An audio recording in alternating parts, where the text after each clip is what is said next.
Você que tem Bíblia aí, vamos ler uma palavra. Primeiro livro, Gênesis.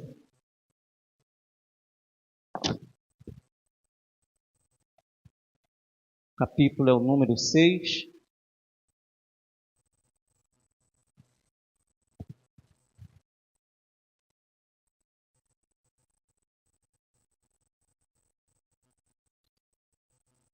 Gênesis, capítulo de número 6. O versículo é o de número 8.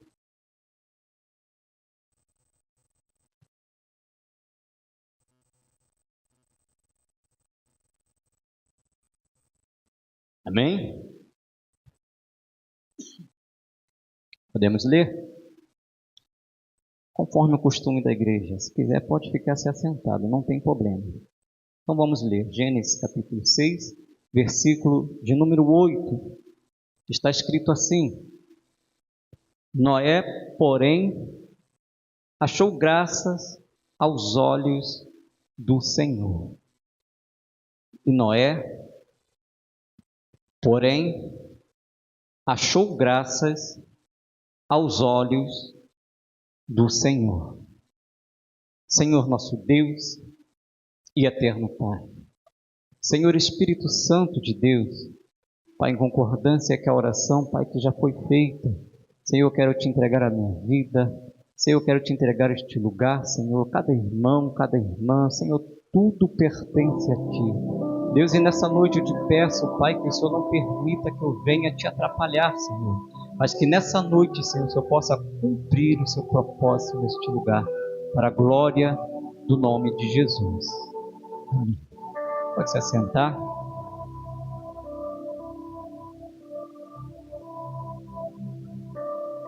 Nós lemos um versículo onde diz que Noé, porém, achou graças aos olhos do Senhor. Nessa noite eu queria que você, se puder, repetisse comigo a visão de Deus. Você pode dizer de novo? A visão de Deus. Aonde Deus está olhando. Isso, guarda isso. Imagine você viver em um tempo onde não há lei. Imagine você viver em um período que não há um mandamento. Imagine você viver num tempo que não há uma ordem. Não há lei, não há um mandamento e não há ordem. Gênesis capítulo de número 6, onde nós lemos, está vivendo esse período. Parece que esse tempo não há uma lei. Parece que nesse tempo não há um mandamento. Parece que nesse tempo não há uma ordem. Porque quando você olha para Gênesis capítulo 6, você vê tudo meio que em desordem naquele momento, naquele tempo, naquele período. Não há uma lei estabelecida, não há uma lei que foi citada para que o povo pudesse seguir. Então o capítulo vai dizer que a terra está corrompida e que todo desejo, os pensamentos do homem é mau e completamente mau. Então, quando não há uma lei, cada um faz aquilo que bem entende. E bem verdade, nós não vemos uma lei estabelecida ali naquele capítulo. Moisés ainda não tinha vindo. Deus ainda não tinha entregado os mandamentos para Moisés. Moisés ainda não tinha escrito as leis.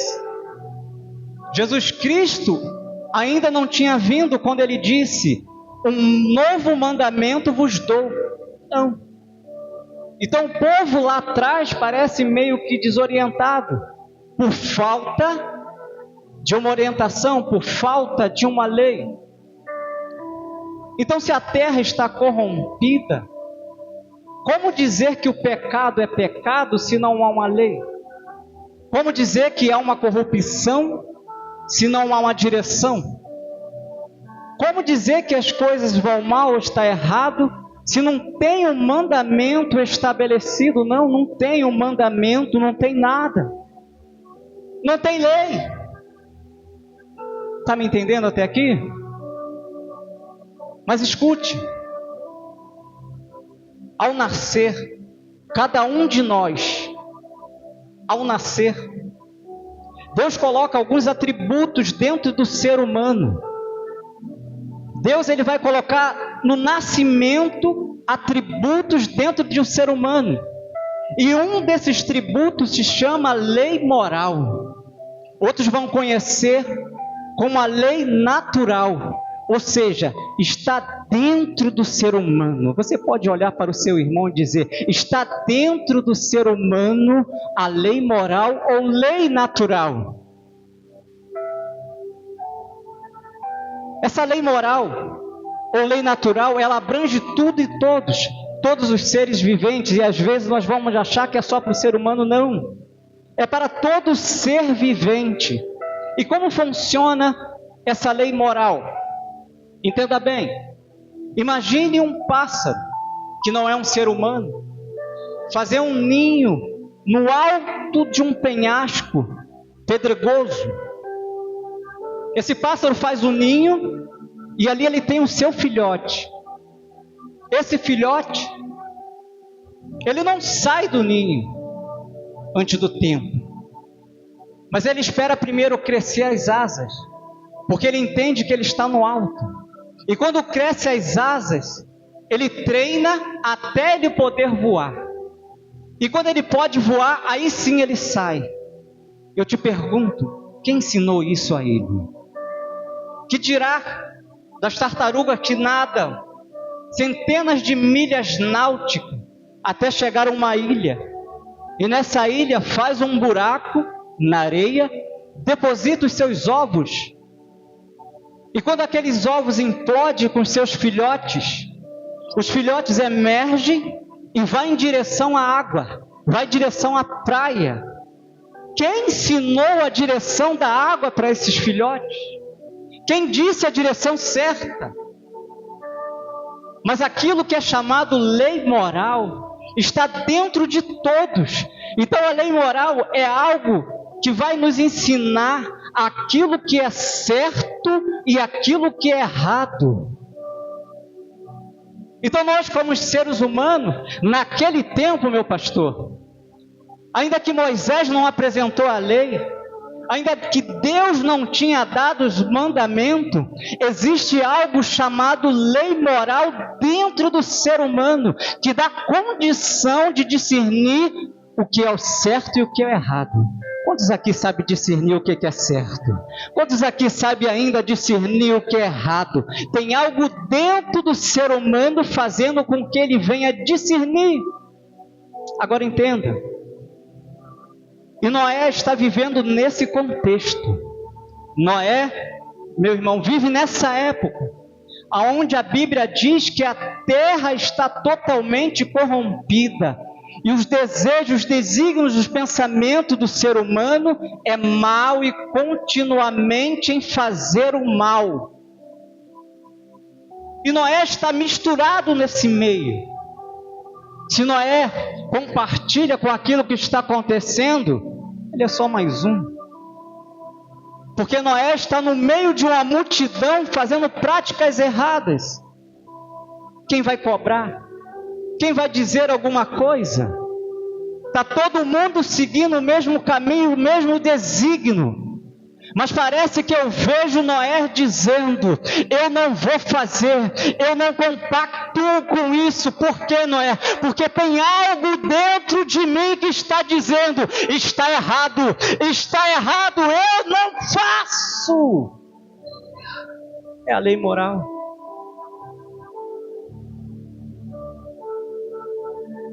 Se Noé faz, ele é só mais um no meio da turma.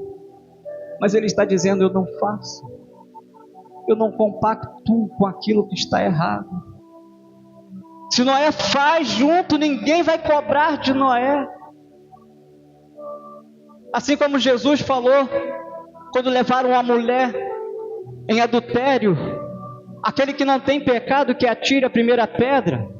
Todas as pedras caíram porque eles sabiam que estavam todos errados.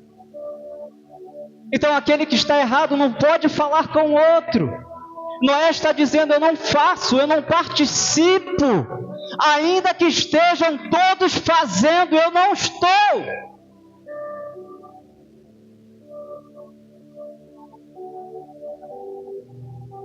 Aí o texto vai dizer que o olhar de Deus está olhando e achou graça em Noé. Oh, glória, oh, louvado seja Deus.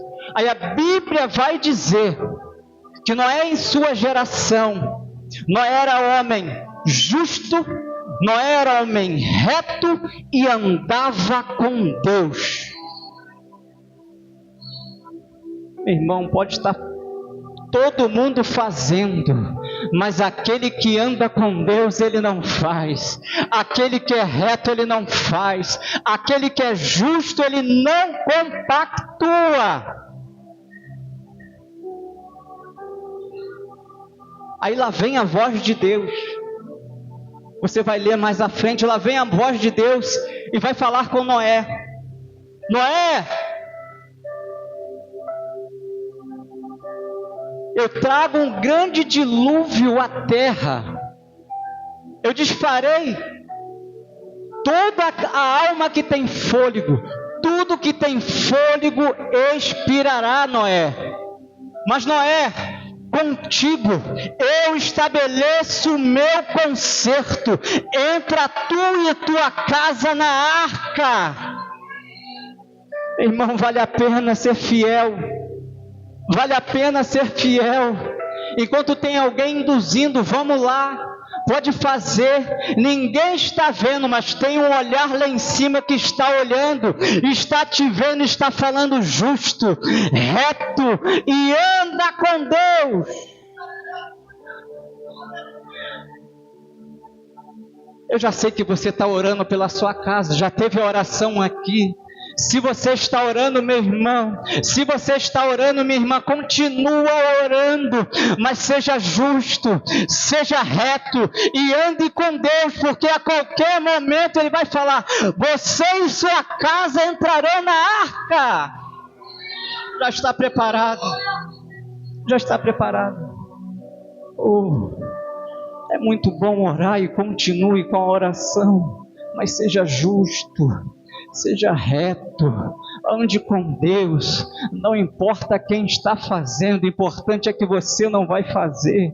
O importante é que você está fora disso. Oh, glória, louvado seja o nome de Jesus. O olhar de Deus está em toda a terra. Toda a terra estava corrompida, mas Deus está olhando para alguém que está preferindo continuar fiel.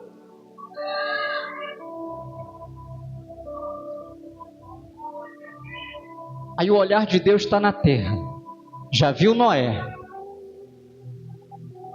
Aí no capítulo 2 do livro de Jó, Deus vai ter uma conversa com o inimigo das nossas almas, Satanás. No capítulo 2. E ele vai falar com Satanás: tem visto o meu servo Jó? Glória. Oh, Jesus. Capítulo 2. Deus fala 2 vezes com Satanás. E aqui é a segunda vez. Tem visto meu servo Jó? Homem sincero, reto, temente a Deus e desvia-se do mal. Deus está falando pela segunda vez, quando Jó já não tem mais nada. Porque o texto no início vai dizer: havia um homem, cujo nome era Jó, que era o mais rico do Oriente. Meu irmão, se tivesse alguém rico, Jó estava acima. Se tivesse alguém milionário, Jó estava acima. Se tivesse alguém trilionário, Jó era o maior da época. E Deus está falando com Satanás quando Jó já não tem mais nada. Sabe o que Deus está falando quando Ele fala? Homem sincero, reto, temente a Deus e desvia-se do mal. Deus está falando, nem mesmo a riqueza corrompeu Jó. Irmão, não é pecado ter ouro, não. Não é pecado ter prata, não. Pode ter, você pode ter, mas é necessário continuar justo, continuar reto com Ele, íntegro, e se desviando do mal, porque com ouro vem muita coisa junto, mas aquele que é reto diante de Deus, ele não se corrompe. O ouro é bom, a prata é bom. Aí eu me lembro, Pedro e João estavam indo à oração, a hora nona, e quando ele chega na igreja, na porta tinha alguém enfermo, doente, paraplégico. O homem estava ali pedindo uma moeda, ele queria apenas uma moeda, mas o texto diz que Pedro, com seus olhos fitos nele, vai dizer: ô meu irmão, eu não tenho dinheiro, eu não tenho ouro, eu não tenho prata, mas sim o que eu tenho eu te dou. Em nome de Jesus o Nazareno, levanta e anda. Oh glória, louvado seja. Meu irmão, pode ter ouro, pode ter prata, pode faltar ouro, pode faltar prata, mas não pode faltar o levanta e anda. Cadê você que ainda carrega o levanta e anda? Cadê você que ainda tem o levanta e anda? Tem alguém lá fora esperando. Hoje nós estamos nesse lugar se enchendo, mas não é para ficar cheio, não. É para esvaziar lá fora. Eu não sei se o lá fora é dentro do lar, é lá fora, eu não sei, mas tem que se esvaziar lá. Tem alguém esperando lá. E o olhar de Deus está em Jó, está falando para Satanás: nem com ouro ele vai se corromper. E às vezes o nosso olhar humano, ele tem a tendência natural de dar ênfase àquilo que é de errado. Você já viu isso? O nosso olhar, ele costuma dar ênfase, meu pastor, àquilo que é de errado. Pode ter muitas coisas boas, mas a gente às vezes prefere olhar para o que é errado, para o que é ruim. E muitas vezes a gente fala dos templos, e a gente começa a olhar os templos, tem tanta coisa boa aqui dentro, e às vezes o nosso olhar está olhando só aquilo que é ruim. Errou a letra, errou a palavra, errou, meu Deus. É natural do homem, mas Deus hoje está falando, precisamos mudar a forma de olhar, porque Lucas capítulo de número 1 vai falar de um templo, vai falar de um homem, de uma família que trabalham dentro do templo. O nome desse homem é Zacarias. É um homem que está trabalhando no templo e está tendo uma oportunidade de entrar uma vez ao ano. E sabe lá quando esse homem terá uma segunda chance de entrar no templo de novo, porque era muitos sacerdotes.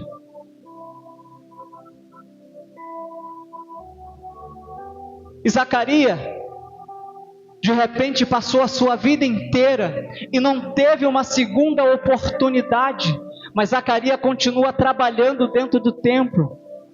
Talvez ninguém saiba, a esterilidade está dentro da casa desse homem, e ele continua trabalhando dentro do templo. Zacarias tem uma esposa chamada Isabel, que não pode gerar porque é estéril. Ele continua trabalhando dentro do templo, porque era vergonhoso naquele tempo que a família não tivesse filhos. A mulher não podia gerar, a mulher de Zacarias não podia gerar, porque a esterilidade estava dentro da casa dele, e nem por isso ele parava de fazer as suas obrigações dentro do templo. Aí eu olho para essa família, e quando eu leio Lucas capítulo 1, está escrito: Zacarias e Isabel viviam a vida que agrada a Deus. E eles estão dentro do templo. É hora da gente olhar para dentro do templo e ver que tem coisa boa. É hora da gente olhar para dentro do templo e ver que tem gente que não se corrompeu e continua dentro do templo fazendo as suas obrigações. É hora para a gente olhar para dentro do templo e vendo que pessoas que estão passando por luta, por provas, por aflição, mas continuam ali sendo justo, sendo fiel, levando a vida que agrada ao Senhor. E o olhar de Deus está sobre eles, está falando: justo, e vive a vida que agrada a Deus. Aí Deus está olhando para Noé, Deus está olhando para Jó, Deus está olhando para esse casal. Mas nem sempre Deus vai ficar só olhando. Existe um momento que Deus vai querer que nós olhamos. Vai ter momento que Deus quer que eu e você olhe. Vai ter momento que Deus, Ele quer nos mostrar algo. Então nós precisamos estar com a sensibilidade apurada para entender o que Deus está falando. Josué capítulo 3 e 4. Ali vai dizer que o povo está de frente do Jordão e que eles vão atravessar. E Deus agora está querendo honrar a Josué. Deus está querendo confirmar o ministério de Josué. Mas tem um Jordão, e o texto vai dizer que está no tempo da cega, ou seja, as águas estão pelos barrancos, está cheio o Jordão. E Deus está chamando Josué e está querendo mostrar algo que está dentro da água. Mas a correnteza, o movimento, o balanço das águas está impedindo de Josué ver aquilo que Deus quer mostrar a ele no fundo das águas. Mas lá na frente, quando o Jordão seca, Deus vai falar com Josué. E tudo que Deus queria que Josué visse eram umas pedras. E para que pedra? Para que Josué viesse levantar um memorial, para que todos que passassem ali, e para que eles contassem a história para os filhos, para saber o que Deus fez através do ministério de Josué. Deus quer honrar Josué. E quando as águas secam, ele pega as pedras e faz o memorial. Mas escute, quando Deus quer honrar alguém, as pessoas que estão ao redor precisam entender. Porque Deus, quando honra alguém, Ele vai levar muitas pessoas junto. Algumas coisas acontecerão na vida daqueles que Deus quer honrar. Quando os sacerdotes pisam no leito do rio, a Bíblia vai dizer que as águas param. Deixa eu fazer um teatrozinho aqui, para que entendamos. Imagine, os sacerdotes pisam, a água para. Para o lado de cá, uma coluna d'água. Para o lado de cá, as águas que estavam correram, e o leito se secou. Para o lado de cá não tem água. Para o lado de cá, as águas se represaram. E por ter parado, vai começar a inundar para cima. Mas embaixo o leito do rio está seco. Então escute. Deus está querendo honrar Josué. Mas quando o rio para, quem está do lado de cá vai viver o inundar de Deus. Quem está do lado de cá vai viver o inundar de Deus. Mas quem está do lado de cá vai viver a sequidão de Deus, porque as águas param, o rio seca, dá para se ver o fundo, as pedras, não tem mais peixe. Então quem está vivendo o inundar de Deus, precisa entender que está vivendo isso porque Deus está honrando alguém. Então, quando o lado de cá estiver louvando que a glória descer, tem que entender porque é para a honra de alguém. Quando o lado de cá botar a mão e o demônio foi embora, tem que entender que está vivendo o inundar de Deus, porque Deus quer honrar alguém. Quando o lado de cá colocar a mão, que a enfermidade bater em retirada, precisa entender que Deus está honrando alguém. Está honrando alguém. Deus está honrando, meu pastor. Agora vamos para o lado de cá, está seco, né? O lado de cá está seco? Sim, está seco. Está tão seco que eu me sinto no deserto. E parece que quando eu vejo uma porta, que eu vou apressadamente achando que é a porta de saída, eu entro em outro deserto.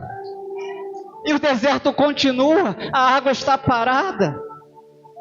Então o lado de cá precisa entender que está vivendo a sequidão, que está vivendo o deserto, o escassez, porque Deus está honrando alguém. Então precisa ter maturidade, que isso é Deus que está fazendo. E se Deus que está fazendo isso, Ele não vai deixar de te honrar. Ainda que esteja seco. Oh glória, louvado seja o nome de Jesus. Mas eu tenho uma boa notícia para você que está vivendo a escassez. Eu tenho uma boa notícia para você que está vivendo a escassez. Assim que Deus honrar, o rio vai voltar a correr, e o que era seco vai começar a ter água de novo. Aleluia! Oh, glória! Então aproveita a sequidão, porque as águas já estão vindo aí. As águas já estão vindo aí. Oh, louvado seja Deus. Louvado seja o nome de Jesus. Pastor, meu pastor, mas o que eu faço até a hora que as águas chegar? O olhar de Deus está sobre você. Deus está te vendo. O que eu faço, pastor? Até a hora que essa sequidão vai passar. Escute. Paulo escrevendo cartas aos Filipenses, capítulo 4, versículo 8, ele vai dizer: quanto mais, meus irmãos, tudo que é verdadeiro, tudo que é honesto, tudo que é justo, tudo que é puro, tudo que é amável, tudo que é de boa fama, se há alguma virtude, se há algum louvor, nisso pensai.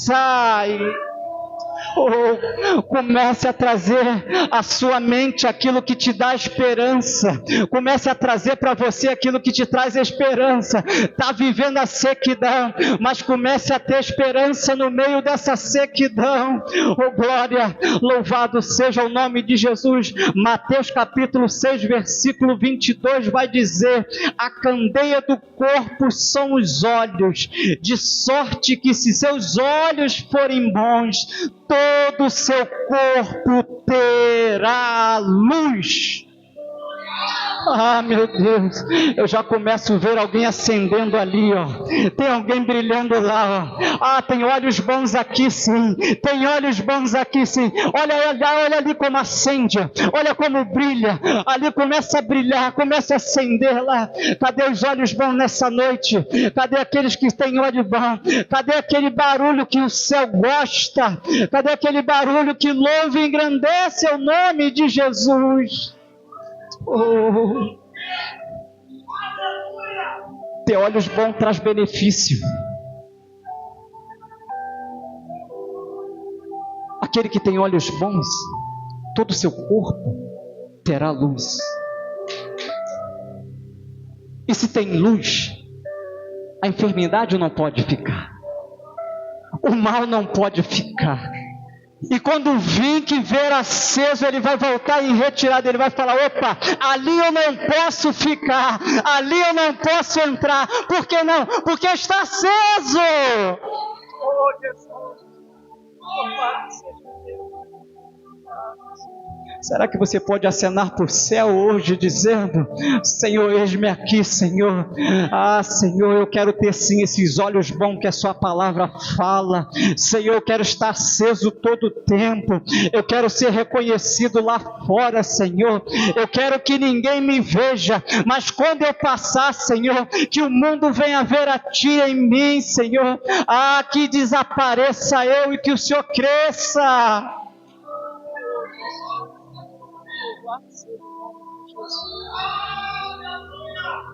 Ah, Deus Santo, Deus Todo-Poderoso, Deus Todo-Poderoso. Oh, aleluia. Deus está confirmando o ministério. Deus está confirmando o ministério. Louvado seja o nome de Deus. Louvado seja o nome de Jesus. Você, se puder, se coloque de pé em nome de Jesus.